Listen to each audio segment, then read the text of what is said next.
Good morning, everybody. Good evening. My name is Sam Chandler. I'm the head of guides over at shacknews.com, and today we are checking out the Destiny 2 Renegades live stream brought to you by Bungie. Let's go ahead and get over to the waiting screen because it's probably going to kick off pretty soon. So let's switch over here. Let's put on this. Turn that up a little bit. Now let's chill out.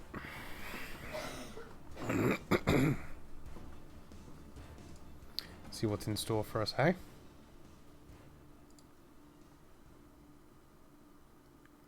All right. Hey, everybody. Hey, Guardians. Welcome. My name is Dylan. I'm going to be your host today. And happy 11-year anniversary to Destiny 1's launch. I wanted to make sure to cover that at the very top because it's kind of mind-melting. 11 years of Destiny. Had no idea we'd be here. Today we have a ton to talk through, so we're going to rush through this. No, we aren't going to rush. But we have Renegades. We have some really cool stuff to talk about that's going to be coming in December. We have a wonderful update from our development team. We've been listening. We're looking at your feedback, and we actually have some plans that are coming together right now to address it since Edge of Fate launched. And then we also have, on the second half of the show, we're going to be looking at Ash and Iron. We'll have a bunch of devs on the couch. We're going to talk about the activities, the loot, and potentially a new exotic that you might have been asking about. So, without further ado, Robbie, how you doing? Welcome back to the couch. Hey, Dylan, it's great to be here. And like you were talking here in the intro, like we've got some really big changes coming based on all the feedback we're getting from the Edge of Fate that we'll talk about right after we give a little bit of a first look at Renegades here. And that's why we got our laptops, right? There's a lot to get through, and there's a lot to talk about. So we're just got to Dylan and I are making sure we're going to get through it all. So we've been hard at work on collaborating with our friends at Lucasfilm Games to make something that is like unmistakably Star Wars, but authentically a Destiny story and experience. And so today we get to start pulling back the curtain on that. Mm-hmm. And I'm going to embrace my inner Scarrow and ask, Robbie, is there a Vidoc? Yeah, so you all asked for it. You're going to get it. We're about to play a Vidoc that is our first look at the Lawless Frontier. You're stepping into a world of criminals, shady deals, with an arsenal at your disposal that you'll only be able to find within a black market here that's emerged within Seoul. And so, yeah, let's take our first look at Renegades.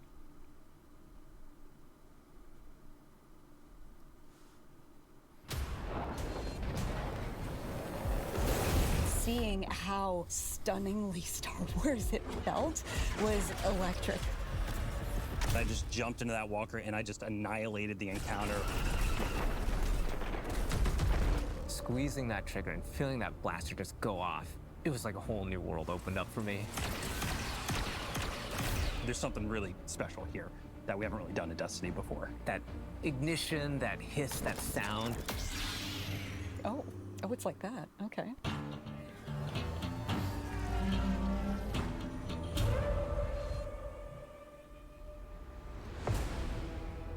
We begin in the shadow of a prophecy that says our end is already written. It's here we draw a line in the sand, where we start the long journey to fight our fate. In Renegades, Guardians infiltrate a criminal underworld to save a friend whose past has caught up with him and disrupt the rise of powerful new enemies. In special collaboration with Lucasfilm Games, we took inspiration from Star Wars to craft a one-of-a-kind Destiny story. Renegades redefines what an expansion can be. It brings the grit, guns, and glory of a space western to Destiny. But Renegades isn't just about power. It's about what you're willing to risk to change the future.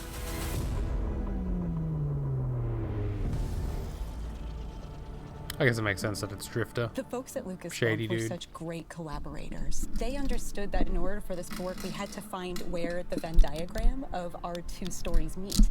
Themes of underdogs rising up against something much larger than themselves. Themes of hope. Those little places in that Venn diagram were the ones that really helped us find the story that we want to tell together. If you look at Star Wars and you look at Destiny, you can kind of see that parallel that exists. So for instance, our Dredgen, they're our Sith. Pretty Sithy. Yeah, and then you've got the Barrett Imperium, and they are very, very Empire-like. Yes. They have a huge appetite for expansion. I think of the Praxic Order. There are Jedi in this release, and they are very focused on order and law and understanding that there is a binary in our universe of good and evil. We get to poke at that a little bit in a way that suits our story and our world, while still feeling very much like the inspiration that we're calling from. Edge of Fate leaves us with a really big pass forward into the future. We know of this prophecy now that tells us that we need to bind the Nine or we face extinction. And Drifter was there on Kepler. He saw all of this. Not running from this one. Drifter is convinced that there's a connection between the Nine and the rise of this new faction, the Barrent Imperium. He sees them rising at an unnaturally fast rate and is insistent that there's a problem. But the Vanguard isn't listening. They're insisting that he needs to stand down. The cool thing about this criminal underworld is you and Drifter and your crew, you come in at the bottom, and at the top, there's the Barrent Imperium. You need to work with all these crooked That's some cool criminal artwork right there. syndicates in between, earning your power, building up the notoriety, getting the gear that you need to take down that powerful Imperium at the top. There's a weapon that the Barrent Imperium have made, and we need to be the ones to destroy it. And we're not going to be able to do that unless we work with exactly the kind of people that we normally fight. So we're going to head out to the lawless frontier, and one job at a time, we're going to take down the Imperium.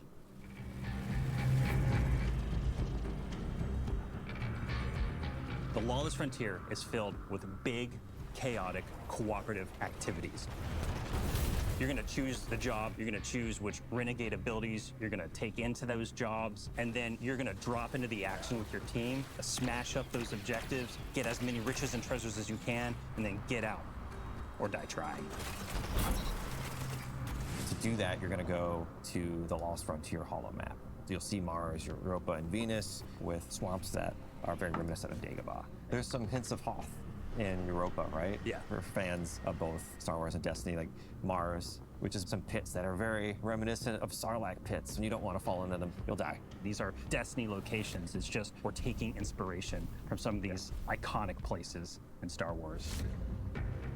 Let's say we go to Mars, and you're gonna pick a bounty hunting job for the Fallen to take out some Cabal. And then you either matchmake with people online, you take your crew with you, you can play solo. Every time you drop in, you might be in a different location on the map. Your objectives are gonna be a little different each time, and it also might be a different time of day, so there's a lot of variety and richness within these activities. We want them to be highly replayable. Along the way, we're gonna throw a bunch of curveballs. You might run into a missile tower that's trying to take you out from halfway across the map. And you have to like divert and take it out, and you get some extra credits out of that. Defeat your boss, get to the exfil with whatever time you've got left. Call your ship in, all hell drops in on your head from the Cabal. Your ship flies in, you hop aboard, and you got to exfil. So is it an extraction mode? Over the course of the campaign and deep into the post-game of Renegades, you're going to be unlocking and earning a bunch of different Renegade abilities. We got things like airstrikes, Cabal drop pods, vehicles like the Cabal walkers, interceptors, swoop bikes, turrets. We've got 9 abilities, 7 upgrades. There's a ton of stuff that you can bring in and just change how things play. It's like a tech tree of options. It's like a whole tree of options across support, defensive, and offensive abilities. So the player's going to have a lot to play with here. The Lawless Frontier isn't just about raw power. It's about influence. Shady backroom deals, working for these powerful syndicates and against them at different times. And all of this takes place at the heart of the criminal underworld in Tharsis Outpost. The Vanguard have been preoccupied. They've been off saving the world, Working with and the they haven't been Vex. looking at Tharsis. It's changed a lot since the last time we were there. It's now this thriving black market, this criminal underworld. Tharsis Junction became Tharsis Outpost. If you have an unsavory job that you need done, you can find it at Tharsis Outpost. Tharsis Outpost feels appropriate for both Star Wars and for us. When we looked at Mos Eisley as inspiration, we knew that we could play in that playground in a really fun way. From the ghosts that you'll see floating around to one Elixni with all 4 of his Elixni arms shaking up drinks. We took that inspiration and we found the Destiny spin on it. Criminal syndicates have moved in. You're working with the syndicates. You are building your notoriety with them. The 3 different syndicates that we created, we're going to be dealing with. The Pikers are Elixni. They're kind of like an anarchist biker gang. Unlike other Elixni, they're atheists. They don't worship machines. They follow relics. We've also got the Totality Division, a subset of the Barent Imperium. They're run by Scions, and their mask enforcer right there. Rao is going to be the leader of this group. And we've got Tharsis Reformation. They are a Vex? breakaway group from Maya's Vex. They're starting to think What? for themselves and figure out what it means to be an individual. They're starting to do crime. They're, they're wearing clothes. Crime and wearing clothes are what all individuals do. We need to have new people to fight and new people to root for. And this was our opportunity. But the heart of the Renegade fantasy is not just surviving the lawless frontier. It's garnering influence and building your power so that you can bend it to your will.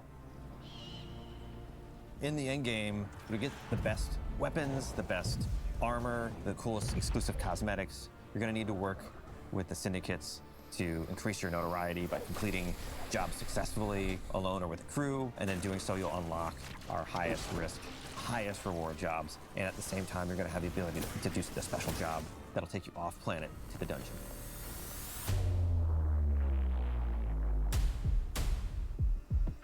And you'll also unlock Invasion. That's right, Invasion is back. But this doesn't work like Gambit. It's opt-in. The invader has some initiative when Invasion begins. This is more strategic. You scan the battlefield and you're like, okay, is this the right time for me to take the shot? And what's the right tool for me to do it? Do I use an airstrike or a vehicle? Do I use a Cabal Walker? Just watch out for that double cross. Yeah.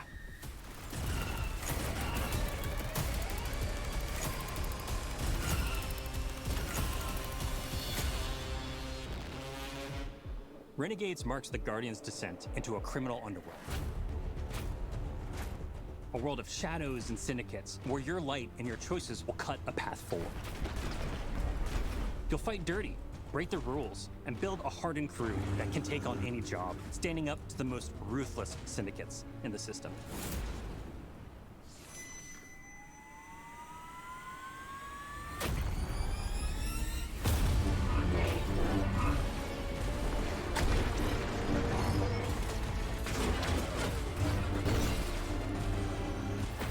Even in the darkest corners of this world, there's still a glimmer of hope. Guardians will have to find their own version of balance between loyalty and survival, between power and purpose. Because there's more at play than credits and contracts. Forces are on the move, ones that see you not just as a player, but as a piece on the board. To change the future, you'll have to become the one thing they never saw coming.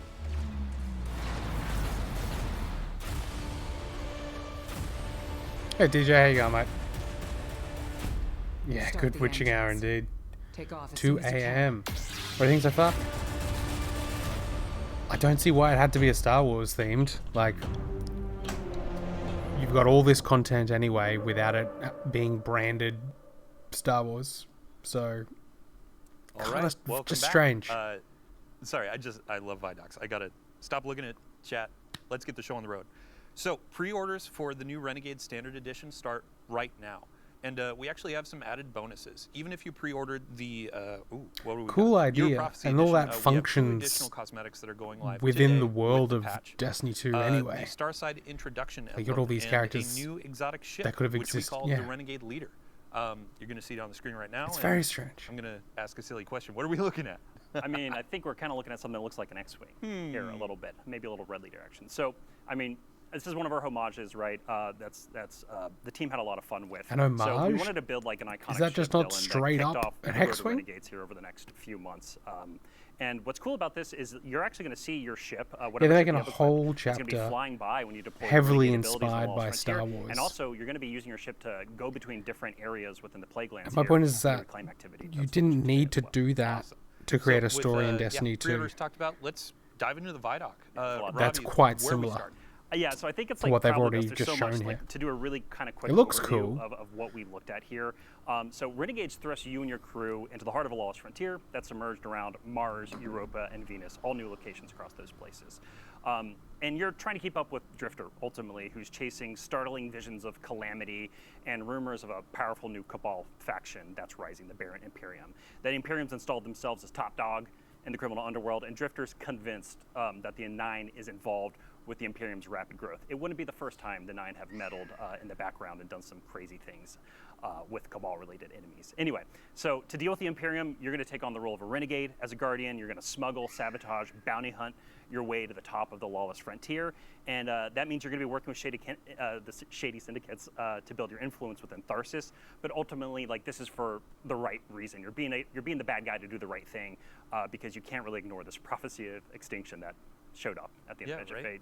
Yeah. So, I mean, you mentioned Drifter. That We was have a cool pretty artwork. stellar cast here, and there was a new character that we showed off in there. Yeah, we showed one of our new characters. That's a new member of your crew who comes from the Praxis Order, actually. And they've been tasked with tracking down reports of dredging activity across the lawless frontier. And they've also been tasked with keeping an eye on Drifter because he's been seeing and saying some crazy stuff lately. And this is all being done in defiance of the Vanguard, so this Praxis Order is kind of here to kind of be oversight of everything that's happening. We've got a bunch of new villains, too, alongside the criminal syndicates and their bosses, and we just don't want to spoil too much right now. We're going to have more on the story closer to launch.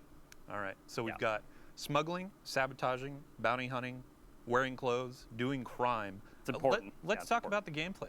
Yeah, so being an individual means crimes and clothes. We've established that going forward. So one thing to make sure is clear here, in the campaign that has a bunch of story missions, it's going to introduce you to also the jobs that you'll be taking in addition to those story missions within the lawless frontier. So you'll be kind of climbing the ranks of the criminal underworld here because the syndicates are not going to trust you out the gate. You kind of have to garner influence with them before they're going to help you out in dealing with the Imperium. And so then at the conclusion of the campaign, once that Imperium's chokehold is kind of loosened on Tharsis and the lawless frontier, you unintentionally kick off a turf war between the three syndicates because now they're all vying for power because you've kind of toppled the top dog of their power hierarchy. Yeah. And so let's talk about this. In December, the lawless frontier is coming. It's not just like a concept. It's an activity. Yeah, and I know we're showing something on screen right now that is when you go through this daily ritual of dealing with contested territory, you'll be able to target the syndicate you want to kind of take down in that moment. But ultimately, the lawless frontier is a new activity where you'll be carrying out a variety of those missions, those smuggle, bounty hunt, sabotaging. I think you kind of can tell what they're going to be all about just with the name of them. And this is you just partnering with and against the syndicates. And so it's fast, it's tactical, and it's going to throw a ton of enemies and a variety of objectives within each of these jobs at your fire team in new locations across Mars, Europa, and Venus. This is all about big, chaotic co-op action within the lawless frontier. Yeah. Cool. And then when you're working with the syndicates, I expect to be paid when I take on a job. Sure. What are they going to be giving us? Every criminal does. Yeah, right. You know what I mean? So, one thing just to talk about at the top because Tom and I are really excited about this, the creative lead on Renegades. The Cabal have been dropping pods on your head for 8 years now, something like that. And so with one of our Renegade abilities, we kind of get to turn the table on the Cabal and drop one on them. It also supplies you some ammo and stuff too, some nice convenience there. But the campaign ultimately introduce you to a number of these abilities. And the turf war, you'll actually choose which syndicates you want to pledge to in order to unlock more abilities and a bigger suite of upgrades. Also, depending on which syndicate you're pledged to, there will be other bonuses and weekly shipments coming into Tharsis as well that you get to take advantage of. And so one thing I want to note too is that all of these Renegade abilities that we're talking about in the Vidoc, they're purely additive to your subclass abilities. The Renegade abilities do not override any of your other Guardian abilities. So your super, your melee, your grenade, that's all at your disposal on top of these Renegade abilities. We really wanted to lean into the idea of this fantasy of you working with your crew and the various roles you could play within the Lawless Frontiers of all these different type of jobs that you're going to be doing. Awesome. And then I have to give a shout out to James Sy. He's frankly one of the biggest Star Wars nerds I've ever met in my life. But he was talking about the blaster and that feel the first time he shot it. Like, let's talk about him. Yeah, I love that blaster, and because like my personal joke is it's like Forerunner at home. It's kind of like a legendary version of that exotic, and it just feels fucking incredible. Oh, sorry, it feels incredible. Excuse me, for kids at home. So we're gonna have a weapons deep dive close to launch. I know it keeps saying that. There's a ton of the Vidoc. There's even more to be talking about. But what we can say about blasters right now is they're new, powerful weapons in your arsenal, and they actually draw ammo straight from your reserves, Dylan. And so the mechanic of this is basically heating up the gun and then venting it out. So no reloading technically, but since you have to like charge up heat and you have to think about overheating, it's a whole mechanic and has its own special reload associated with it. And so it's going to be all about finding like the rhythm of pace and battle between building up heat and venting it. It's really fun to play around with, and the team is really. So it does reload. Like it's just a heat. It's a heat meter. It's cool. All right. So we're not going to go too deep on campaign because spoilers. We want to let players discover that. Yeah. We've talked about the Lawless Frontier, but one of the components is invasions. Oh yeah. So you're going to unlock invasion as part of that turf war we've been talking about, and the syndicates are like reaching out to you, and they're giving you contracts to play Hitman against other Guardian crews. So it's 1 versus 3. It's you versus a Guardian crew on the Lawless Frontier. And like we said in the Vidoc, invasion is 100% opt-in for both the invaders and the defending fire team crew. But don't worry, because all of the difficulty modes, there's always an option that is available to you if you don't want to engage in invasion. Yeah, we wanted to make sure that, because like even though some people love that PvE chocolate mixing with that PvP peanut butter, we wanted to make sure that if you didn't want to do that, there's always an option for you to do something else within the Lawless Frontier. And then if you do opt in, though, there's more rewards or incentive, right? I mean, yeah, you're like asking, you're basically saying, hey, fire team, I'm open to having another Guardian come and wreck shop and mess my day up, right? And so you're taking a higher risk, so therefore there's a chance of higher reward depending on how you handle it, right? Cool. Yeah, I mean, so that covers gameplay effectively. We do have a dungeon. We showed a little tease, but again, no spoilers. It's kind of extraction shooterish. With that invasion mechanic. The last thing that players may have seen, or the first thing, honestly, we saw chat blown up. Let's talk about the saber. Right. So, yeah, this is Destiny's homage, right? It's our love letter to the Star Wars lightsaber. And we're calling it the Praxic Blade. Again, we'll be sharing a whole lot more closer to launch. I'm really sorry. I feel like a parrot right now just saying the same thing. But what I can say is that the Praxic Blade is going to be highly customizable in both gameplay and visuals. And so there's going to be a ton of parts and components that you'll be chasing and discovering throughout the Lawless Frontier, within the turf war, within the dungeon itself. And this is all about kind of making the Praxic Blade your own. And you saw it in the Vidoc, but the blade really does feel truly exotic right now. You can do things with it that no other weapon can do in Destiny, and I really can't wait till players get their hands on it here in a few months. Awesome. Yeah. Well, that's it for Renegades. We have 2 more big subjects to go through today, so thanks for running us through that. Of course. Our next section is going to be all about quality of life. It's going to be about a lot of the feedback that we've been seeing in the live game since Edge of Fate launched, and then after that we'll be talking about Ash and Iron with another cast of devs to talk about a bunch of cool stuff. So ultimately, we have quite a lot coming over the next few months. We're going to be talking about a bunch of high-level goals, objectives, some of our philosophy. We do not have a roadmap today, but we will have a roadmap in the next few weeks outlining our road to Renegades, which I've been calling it selfishly. So we'll figure out a fancier name for it at some point, but let's dive in. I think the first thing that I want to talk about here, let me get this up. I mean, ultimately, this feels like we're having a mini community summit on stream. Yeah. But let's talk about rewards. Let's talk about the portal. Let's talk about power. Let's talk about the climb and the feedback that we've been seeing. Yeah, so to do a little bit more table setting and framing here, like we said at the top of the stream, we've been taking a lot of this feedback to heart, right? We've been listening very intently. We've been looking at our data, and Dylan, we know we need to make some changes, right? And so this is what this whole next section is going to be about. We're going to talk about a ton of stuff.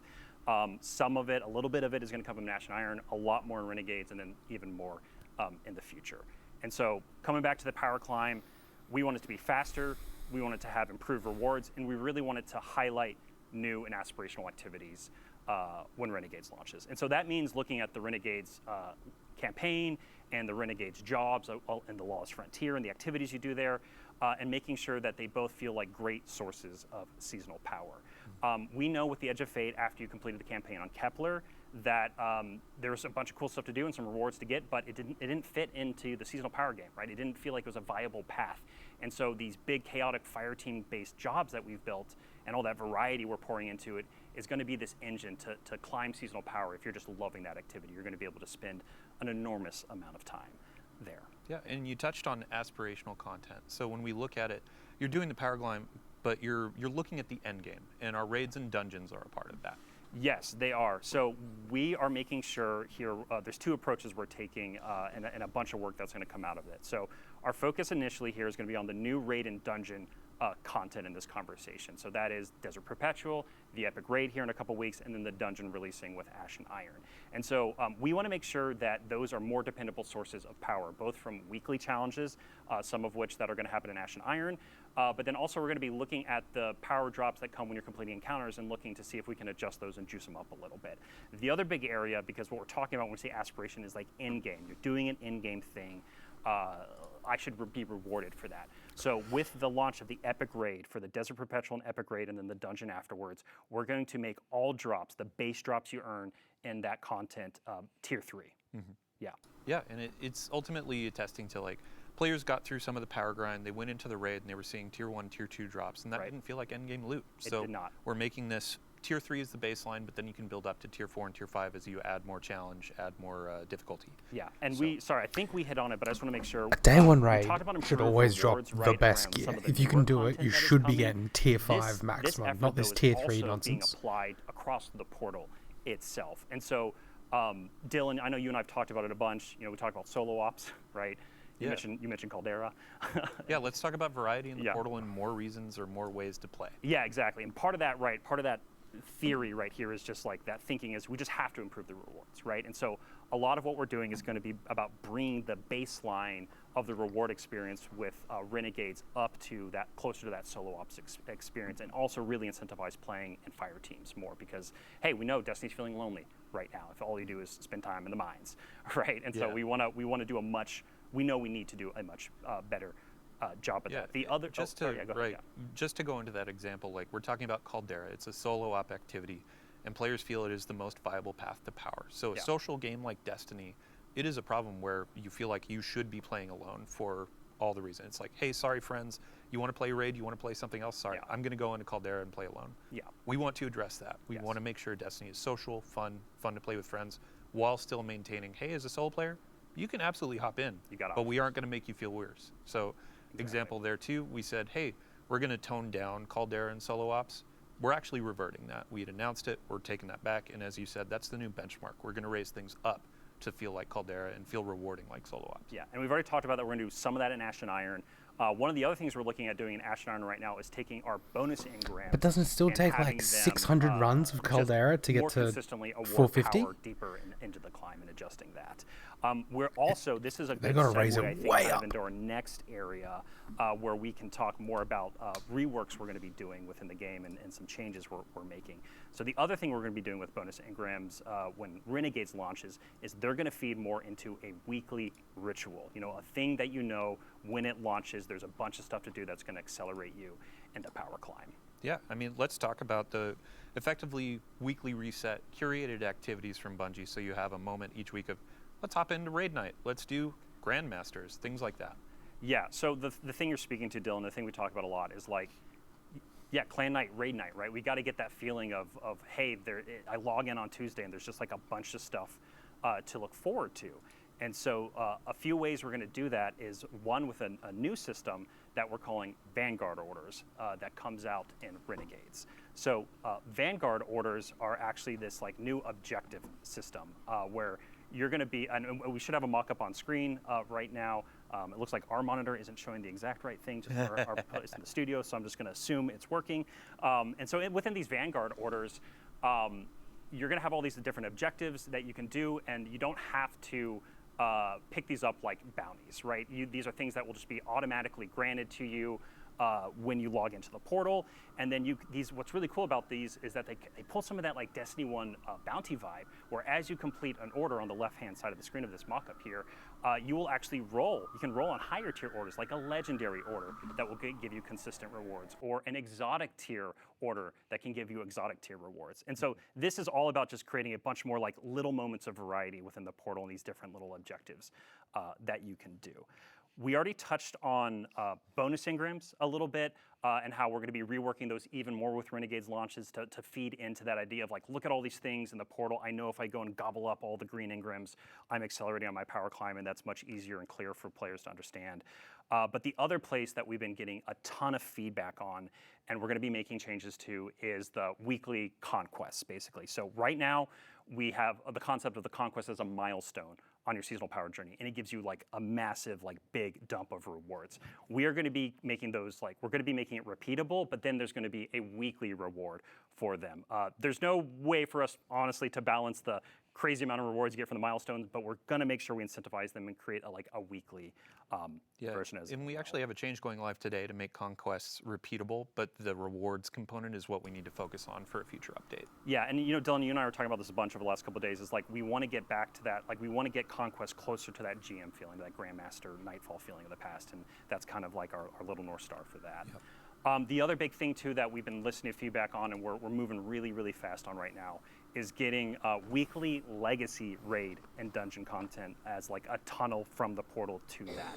So to set expectations here with Renegades, this is going to first come in the form of, hey, reasons to play this content, to do like weekly challenges and earn powerful rewards from them, right? Again, we want this weekly reset. We want you to clearly know when you log in, here's a bunch of stuff to look forward to play with your friends and others.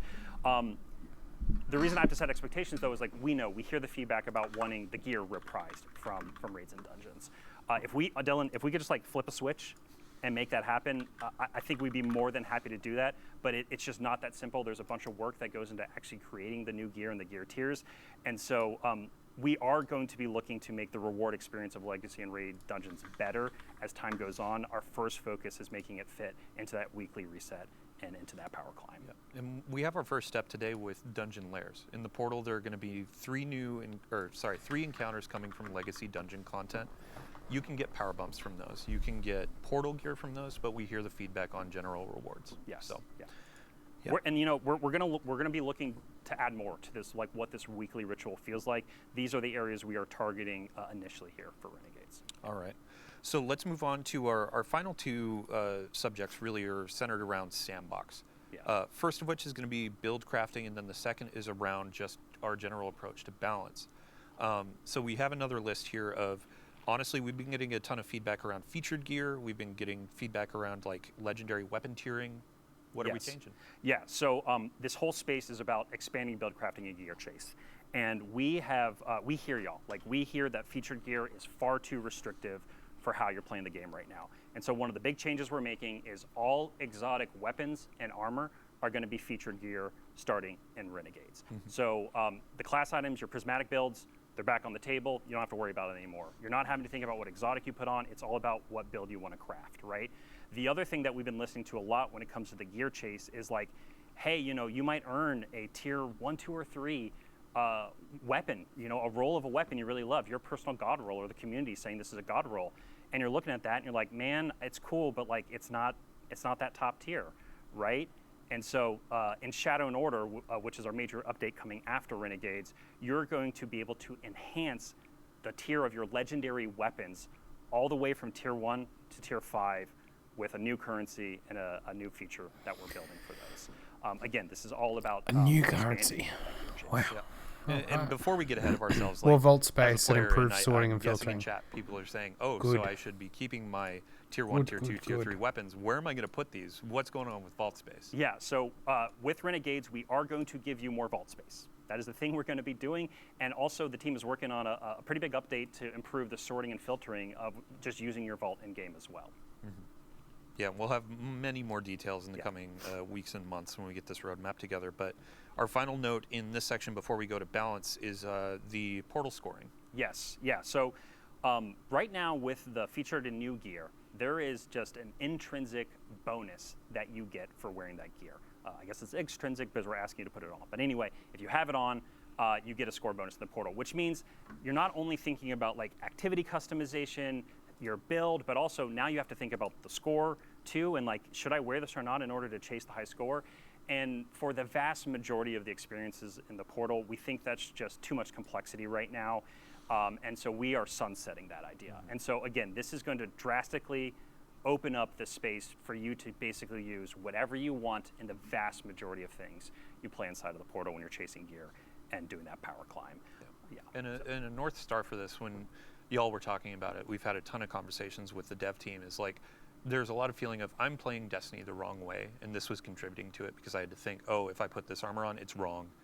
This helps that out and gets you into the fun faster. Yes, So. and then, like, we do believe and see a space for ways to highlight gear and exotics and things like that, you know, stuff we've done with the artifact for a while now. We want it to be part of the game because I think, you know, pushing people off of the super hot stuff is really healthy sometimes to just have more fun and experiment with things. But we know that we need to find ways to make this feel like a bonus and more excitement to do it versus what we currently have now, which is why we're making these changes. Awesome.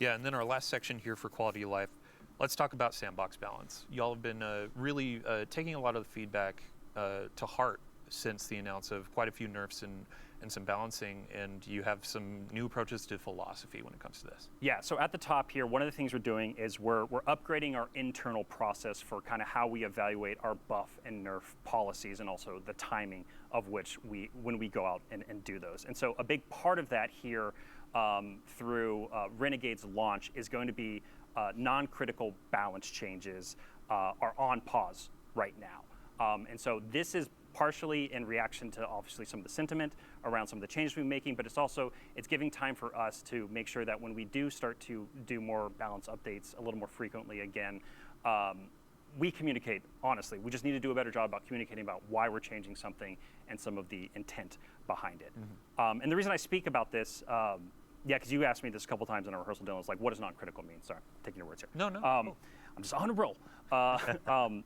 We really want to make sure that we're still making balance changes, or, you know, if we have to ban something for that epic raid race or the dungeon race that's going to happen with Renegades, right? The quality of that experience is incredibly important to us, and we know it's incredibly important to y'all. And so, again, we're putting a pause on nerfs and balance changes for now, but if we really need to change something because it's critical for those upcoming events, we'll make changes. Yeah. And ultimately, it's like, there's some things where you watch somebody go on a Titan and kill a raid boss in 2 punches, like, that's critical. That needs to be toned down or balanced around. But other things, like, we actually have a list here of, we announced some tuning changes or nerfs that we're going to be reverting. Last week we were talking about Grand Overture and Queenbreaker. Yeah. We're reverting the changes there. Yes. And then we had some reworks to exotics like Stronghold, Chromatic Fire. We're going to be reverting those. And then as a part of this new initiative where we're looking at our philosophy, reevaluating how we do these things, Okay, that's we'll good. be looking how we approach it and how we communicate it. Yes. So Exactly. cool. And then final note to end on a high, honestly, like, we've been talking about nerfs and all that. Let's talk about buffs. Yeah, of course. Yeah. So we've got some buffs. We've been working with the gameplay team around supers and subclasses that are going to be coming. Some with Ash and Iron here in October, but then also in December with Renegades. And I think you've been talking with them a little more closely actually in the last 24 hours. Yeah. Big thank you to Ben Womack, Eric Smith, Sandbox team.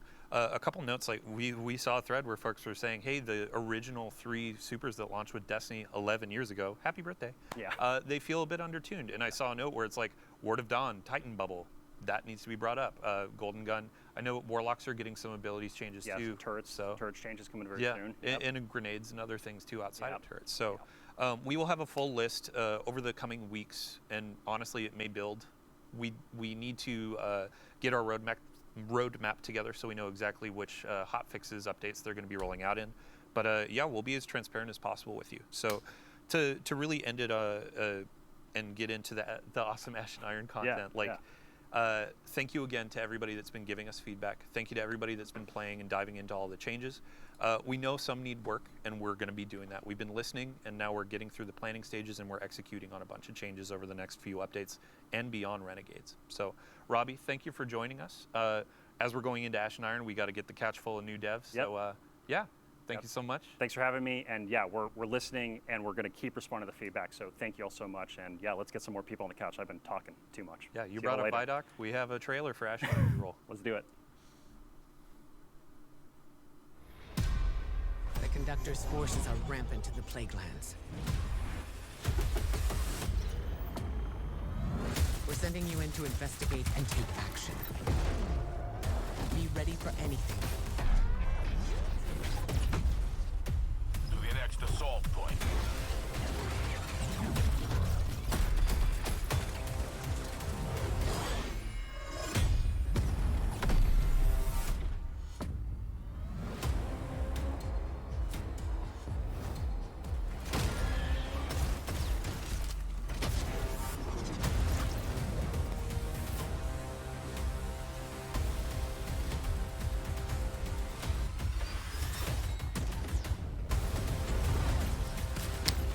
Ooh. Oh, look at that ad density.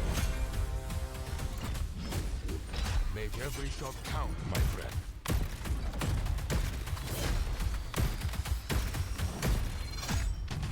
We've seen this trailer, right?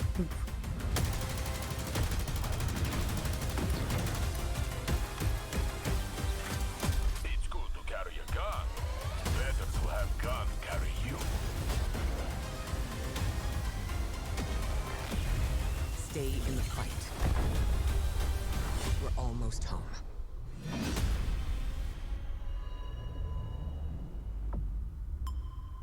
Yeah, there's no way that's an exotic weapon. No way. All right, welcome back. In about 20 minutes, the content from that trailer is going live. Let's talk about Ash and Iron. We have a bunch of really cool stuff coming with a new activity called Reclaim. We have a new introductory activity that's going to be giving you some insight into the narrative. We also have an exotic mission coming in October. Team's finishing up on that, and we're super excited for the weapon that's associated with that. And we actually have some updates to recurring events like Iron Banner, Arms Week, Festival of the Lost, and more. So without further ado, hello, welcome to our couch, wonderful developers. Some of you have been here before, but Noah, first on the couch, this is your first time. Yeah, no, I'm super happy to be here. Yeah, welcome. For folks to learn who you are, Yeah. who are you? What do you do? What's your title? Yeah, my name's Noah Pearson. I'm an associate sandbox designer here at Bungie. While my title is like officially working on the armor team, I do work in exotic armor from time to time, but you find me more commonly working on the seasonal artifacts, like the one for Heresy, the current one for Season of Reclamation. Both those are mine. But I've also branched out and I've gotten to do a pretty cool exotic weapon in this release as well. Awesome. Next on the couch, Jerome, welcome back. Maybe the Thank you axe very much. is Glad an to be here. exotic Yeah, weapon. really No quick, way. let's No get a way. summary. Who are you? What do you do? I'm Jerome. I'm a narrative lead, so we do the lore, we do the dialogue, we do the cutscenes, and we plan the overall story for Destiny 2. Awesome. Last but not least, Clayton. Welcome Hey. back. I believe you were last here for Revenant and Into the Light. Yep. Yeah. For folks that may have missed out on those streams, who are you? What do you do? Yeah, so I'm a design lead here Into for the the Light was activities so and good. events area on Destiny 2, and in the past I've been activity designer or feature owner for activities like Onslaught or Coil or Seraph Shield. So it's been really fun getting my hands dirty in different types of activities and bringing those experiences to the players. Awesome. Thank you so much. So as we're diving through some stuff, we already have gameplay rolling. This is our new activity, Reclaim. But Jerome, let's talk about narrative. How are things kicking off? For sure. Well, Maya Sundaresh, the conductor, has somewhat overextended herself on Kepler during the events of Edge of Fate. And she foolishly tried to meddle in the affairs of the Nine and essentially crossbow. assassinated Cool. 3 of the 9, which is the 3 of Earth. 3 being a single entity, right? Yes, exactly. And that's going to have huge knock-on effects for the people of Earth in physics and chemistry, and we'll hear a lot more about that in Renegades. But for now, Maya is somewhat depleted, right? And she is starting to lose control over her collective. She's starting to bleed individuals at the edges of her collective, and those are the pants-wearing, poker-playing Vex that you do saw. crime. Yeah. Exactly. And so she needs to reassert control over her collective. And in order to do that, she needs a signal boost to maximize the power of her waning Echo of Command. And the best tool for that job is, of course, Golden Age tech. And the best place to find Golden Age tech is in the Vanguard Vault, which is why Ash and Iron begins with a defense of the tower from a smash and grab by Maya's forces, both Vex and conscripted cabal, which you'll learn more about during the season. But that's going to be a start, but not sufficient for her plans. So she will need a fully functional war set network to really expand her reach. And there's only one place where you can find that, and that's in the Plaguelands, which is where most of Ashen Iron takes place. Awesome. So speaking of the smash and grab, when players first sign in for Ashen Iron, they're going to see a node that they can launch for the introductory mission. It's not auto-launched. You're going to select it, jump in when you're ready. But after that, you'll hop into Reclaim. Those are going to be some new activities. And Clayton, let's get a quick overview. What are players seeing on the screen? Yeah, so Reclaim is our new 3-player activity. It comes with 3 different variants. It has players, like Jerome was saying, going into the Plaguelands, stopping Maya's forces from taking Golden Age tech and reclaiming those areas, those territories. And so you notice that there's a lack of Fallen, but we, through our ambient combatants and our environmental storytelling, you'll know a little bit more about what has happened there, how Maya's come in and pushed them all out. You'll see some of them trying to fight back. Kind of wild you got Vex on Earth. Land, right? And as a I player, think we've had that before. You're trying to go in there and play in a similar way that you might find like Overthrow, where we took a lot of inspiration from. So you get to choose how you want to fill that progress bar. Do you want to finish a bunch of encounters that are randomly generated, which adds to a bunch of Overthrow was in the Pale Heart, wasn't it? By finding hidden chests or defeating roaming high-value targets. There's collectibles in there as well, all without a timer, so you and your fire team can strategize and take their time to go through the area. Awesome. And then once you've completed the area, unlike Overthrow, you move to the next area by way of ship that you'll see on the screen. Stellar. Yeah, and I was talking to our gameplay folks before this launched, and we talked a bit about there's a bit of nether DNA in here, where you have your main objectives, and then you can find things throughout the area as well. Thanks for reminding me. Yeah, we have Vivian went ham and gave us these quite frankly unbalanced buffs that will have a rare chance of spawning, and you get to choose which one. One example is that if you choose it, you'll just be radiant and what's the other? Radiant and amplified. Thank you. Yeah, just the whole time. So, yeah, have fun choosing between these crazy buffs and using them to finish the activity. Awesome. And when we're talking about collectibles, there's going to be some lore collectibles too, correct? Absolutely. We're continuing the pass forward from the previous expansion, and those lore drops will tell players a lot about what to expect in Renegades, both in the cast and the themes. Though it's not explicit, so they'll have to use a little detective work, we hope, but it will give a lot of information about what's to come. Got it. So these are going to be like the data pads you find. Yeah, exactly. That heavy axe is an exotic. It's on that guy's so I mean, back. let's talk about weapons. Let's talk about the loot. And Noah, now it's time for the spotlight to go on you. Yeah. First up, let's talk about the exotic that's going to be in the rewards pass for Ashen Iron. This is going to be our pulse rifle. Yeah, so Noon Malpice is going to be our reward pass exotic for this release. Obviously, with The Edge of Fate, we released a rocket frame pulse rifle, Mint Retrograde, that people have really taken to a liking for. And we kind of took a look at that, and we're like, well, what's a cool way to one-up that and +1 it for an exotic? So you may notice from the gameplay that this rocket pulse doesn't just shoot the micro rockets. It shoots sticky bombs. And these will stick onto the environment, they'll stick onto enemies, and when you hold down your special reload button, they'll pop little firecrackers. And it's really fun to just sort of spray them out across a group of guys, and then you turn around, walk away from them, and click the button, and have them pop all behind you, because cool Guardians don't look at explosions. So this may say a lot about me as a person, but you can also stick these to your teammates, right? I guess you'll have to see. All right. Okay, so let's talk about the next exotic. This is going to be tied to an exotic mission that's coming out in October, and I can already see you kind of getting excited, like Vivian was excited for the crossbows that we added. Let's talk about the Iron Axe. Yeah, he kept me waiting, huh? Yeah, so the exotic mission. Cool. Way back so with it Black is Iron, exotic. as a player, Wow. I remember the YouTube videos coming out ahead of it of YouTubers being like, hey, maybe Bungie's gonna give us this axe that's in the marketing, and obviously didn't come to pass in that release, and then come final shape, Crows got it, and I, much like many people, were like, man, I want that axe. When's my turn? I want it's that. classified as a sword. So when I heard that we were gonna be doing a little Return to the Plaguelands, it was I'm gonna twist whatever arms necessary to finally get the thing that I know I want and I've seen other people want for ages. So yeah, I can confirm that's no relic. That's our new exotic weapon. Thank you. Cool. Yeah, and I think for Clayton and Jerome, since this exotic mission, the team is finishing up the touches. Because, yeah, it was a and really relic building back this in experience. It'll be the, launching in October. So let's just give a quick preview, Rise no of Iron, spoilers wasn't it? or no deep spoilers, about what's the premise.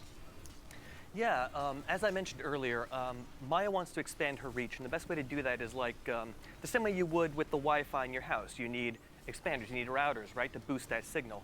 And so she is going to be looking to get her hands on Warsat technology, which is why we'll be working with Saint 14 and Anna Bray throughout the season. Saint 14 is sort of our tactical expert, and then Anna, as with her association to Rasputin, having all the subject matter expertise on Warsats. Awesome. And not to get too deep into spoilers, but you will be working with 3 of Kayatol's Scions specialists in the mission. So, Man, I can't wait. Yeah, October can't come soon enough. So let's come back to day one. I keep checking my watch here. 10 minutes, 11 minutes until launch. We also have a slate of legendary weapons that are going to be coming out. We have some armor sets in the portal that are going to have brand new armor set bonuses, but we also have brand new weapons. And I know a couple of these things are kind of complementary to exotics. Yeah. So with Ash and Iron, we as Sandbox were like taking a look at some exotics we wanted to bring up, and we talked about Mida and Sturm getting some updates to bring them up to that modern parity. But like when those weapons came out during year 1, they came with their paired weapons, and like during that time, you know, it made sense, you know, like have 2 primaries. That was what the game was. So when we were taking a look at like bringing them up to modern Sandbox standards, we were like, well, we should probably hit it for the paired weapons as well too. So we took a look at some of our other special archetypes, and we're like, what could we set up for this? So with this release, we've talked about them, I believe, in the TWID, but we are going to have a rocket frame Drang Unfall, and a new like lightweight Mida macro tool shotgun. And both of them have perk pools that kind of key off of being those paired weapons. So like Mida macro tool has Discord and Trench Barrel, and it was really fun to like run that with Mida. Because then you have like, you know, you pop a couple guys to get those like attachments onto Mida, and then you switch and you have Discord proc, and you like slap a guy, and then you just are able to like pump into a bunch of dudes. And it's got the really cool draw animation from Wastelander back during 30th anniversary, so you get that cool like cowboy draw. And it's just, it's so fun to run around. And the sidearm is ARC, correct? It is our second ARC rocket frame sidearm. It's got a pretty big mag size, so instead of volt shot on this one, it has jolting feedback, which is pretty fun to plug a couple rockets into a guy and have them jolted, and then pop them with like a really powerful Sturm shot. Awesome. Yeah, and these are going to be added so through the portal. Reclaim is going to be living in the portal in the fire team area, and that's where you're going to earn some of these. We also have Crucible Ops is going to be the source of the shotgun, and then a couple other things as well that you'll discover in just a few minutes here. So let's move on. Our last conversation, or our last topic of the day, is going to be around events, our recurring events. And the first thing that kicks off is actually a new one to celebrate Reclaim. And Clayton, what are we going to be doing today? Yeah, we're launching with New Territories Reclaim. It's a new standard event that will highlight a new activity. And so we do that with our daily challenges, weekly challenges, or it's for a week, so 1 weekly challenge, and then has its own reward track and an event home that you can launch the activity from as well. Awesome. And then I believe it's next week, we also have Iron Banner coming back. That's right. So is that also going to have an event home? Yes, it'll have event home, same slew of things where daily challenges, a weekly challenge. You'll have your reward track. We have a hand cannon coming in there. We have an armor set, and you'll have your title and your triumphs as well. Yeah, I believe we redacted the new set bonuses for Iron Banner, but I've heard they're actually kind of quite fun. Yeah, pretty cool. You might want to hold on to it when you get your hands on that axe. Awesome. And then the third event that's going to be coming is Arms Week, Noah. Coming back, the first one was all centered around, let's look at hand cannons. We had the new shotgun style hand cannon. Yeah. And then with this one, it's going to be shotguns. Yeah. Yeah, we're taking a look at shotguns this time around. So much like during the prior Arms Week, we will also have a cool slate of shotgun mods this time around. My favorite of which, when the designer who was working on them, Taylor Bjorndal, who was on the stream before, when he was starting to work on them, me and him were sort of bouncing ideas back and forth. And I was talking about like old rapid fire frame shotguns when they had like the really fast rate of fire. And I was like, I mean, what if all shotguns shot like that? And he like paused for a minute, and then I got the message, what if they're all just fourth horsemen?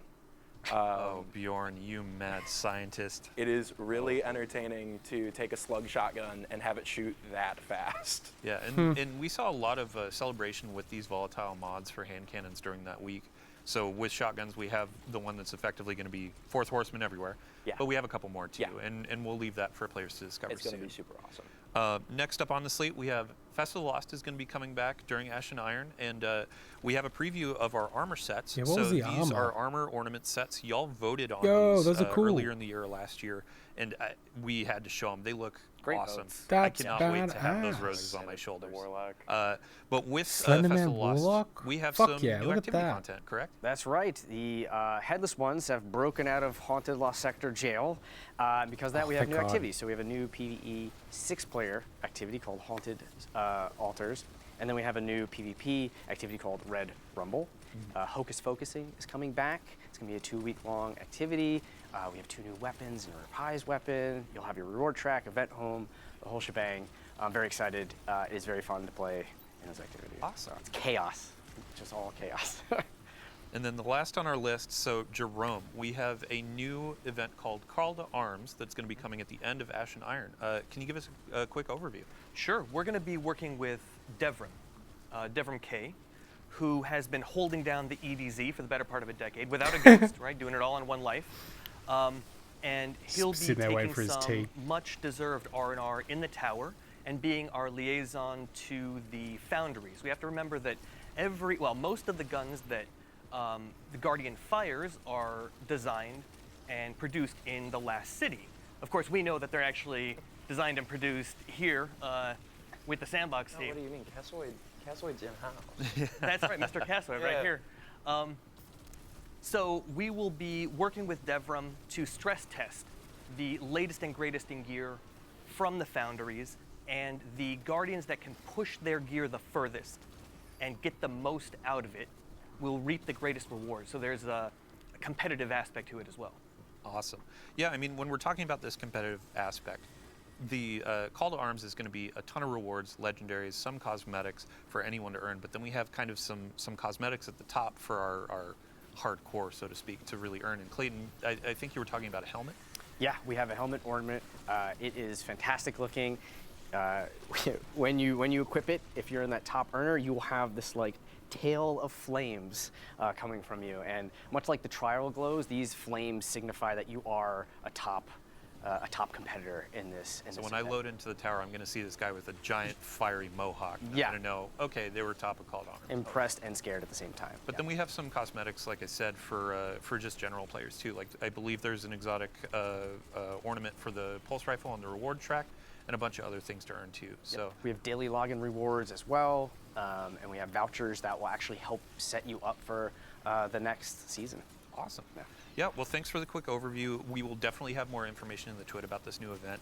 And as we're going through Ash and Iron, we'll have an update before each of these events to give you a quick a recap of what we've been talking about today. So just to end it up as well, we have a brand new crossbow that's going to be coming in. So our first crossbow was introduced through raids. And this one is going to be through our events. To start, it's going to be a low drop chance from any of the events that we just covered. And then in Call to Arms, you can focus this thing to really hammer on getting those rolls. And Noah, what's the damage type on this? Yeah, so you might have seen it in the gameplay. It's going to be a stasis crossbow. And obviously, with a stasis weapon comes stasis perks. And I'm very happy to say that it does have chill clip, and it in fact does freeze in 2 shots. And oh my god, there's such like a fun play pattern of like you pop a guy twice with it, they freeze, and then if you have serrated bolts, you run up and you pull them out of him, and the serrated bolts do damage and cause him to pop. So you just like put him in a major, and you cause him to explode and hit all the dudes around him. And it was an oddly fun play pattern of just running around and blasting people that I got quite a few giggles out of in playtest. I can't wait.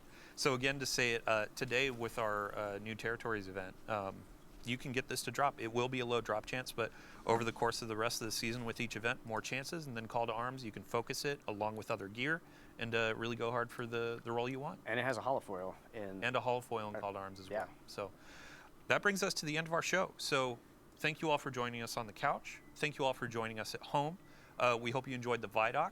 The Renegades pre-orders are live now, and as we said at the top of the show, we have some new pre-order incentives that also apply to the Year of Prophecy folks that purchase that edition. A new legendary ship, a new legendary emblem, and then, yeah, in 3 minutes here, we have Ash and Iron launching. So thanks for coming in. Hope you enjoy the rewards. We'll have more details on our quality of life updates over the next few weeks and a roadmap coming soon. So thank you, thank you, thank you. Can't thank you enough. And if you want to stick around, we're going to be handing off the stream to Mactix. Good friend, He's great at Destiny. Sometimes I do question his PvP prowess, but love the guy. So thanks for joining. Have a good day. Cool. Let's switch back over here. So that was quite interesting. Still not sure about the whole Renegades thing. Like, the Star Wars influence and Star Wars inspiration is like it's very clearly a Star Wars expansion. I think that they could have done that without the Star Wars tie-in. But the Syndicate, the Rising Up, that all sounds really cool. Ash and Iron update today also looks great, as well as some of the changes that are coming later down the track. It's really nice to hear that Bungie is, actively listening to the community, and they're not putting in those stronghold changes and so those other nerfs that people are like, what are you doing this stuff for? Like, why change this identity? So it's good that they're listening to that and taking those steps there. What else was there? The Festival of the Lost stuff looked really cool. Glad we're not doing Haunted Lost Sectors anymore. Been doing that for years. Very keen to get my hands on that Warlock Slenderman armor, though. But look, that's going to be it for me. We're going to rush out of here now, because coming up next we have the Apple event. My voice is going. The Apple event. So stay tuned. And we'll catch you later. Again, my name is Sam Chandler. Thank you for joining me today for this special look at the Destiny 2 Renegades. I'm keen to check it out once it comes out. I'm gonna look past the Star Wars stuff and just sort of like focus on taking down these syndicates and just sort of enjoying this really sort of drifter focused story, which we've not really had in a long time, which is really cool. Yeah, he was kind of there in Edge of Fate, and he was there a little bit during Heresy, I think it was, but just a drifter-centric story is always so cool, because he's such a cool character. But yeah, that's it for me today. Thanks, everybody. Catch you all later. Have a fantastic day. And if you're in Australia like me, go get some sleep. Bye, everybody.